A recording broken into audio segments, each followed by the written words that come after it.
down here once again at the Canadian Light Source. Research Director Tom Ellis joins us right now. And today we're going to be looking at uranium. Yes, I thought today we would talk to Professor Andrew Grosvenor. He's a professor in the Department of Chemistry here at the University of Saskatchewan, and he's here with some graduate students, and they're working on a very interesting project involving uranium.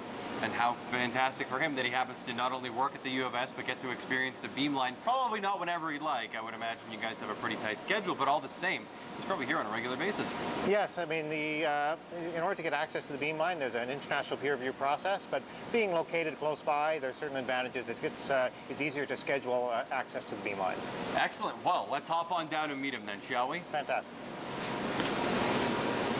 So, Dr. Grosvenor, you're working with uranium, and that's literally all they've told me. What are you doing?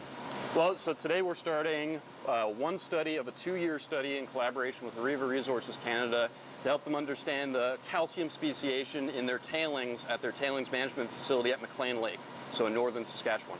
Okay, so what's this going to do?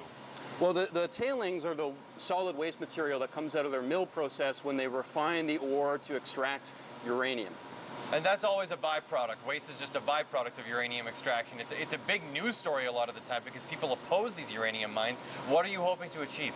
Well, the more information we can provide Riva Resources with about what's in the tailings, what sort of composition they have, and how these tailings are changing over time is going to help inform them on their environmental responsibility and also the regulatory requirements. Now, it might be a little bit of a long shot, but are you kind of hoping to find a better way of either managing that waste or reducing it? This study is purely to figure out what's in it now, and that's a very difficult question to answer, so one step at a time. So what do you need the beamline for? Well, the tailings that we're dealing with are extremely complex. The chemistry is extremely difficult to understand, and we need really advanced techniques like what we have at the c.l.s. to understand it.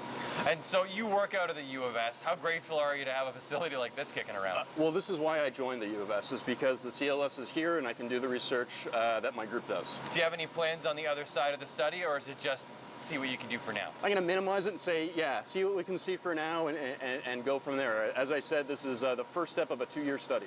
Well, as Dr. Grosvenor said, this is just step one. There are many more steps to come, and we can't wait to see what you come up with. Thanks for joining us today. Great, thank you.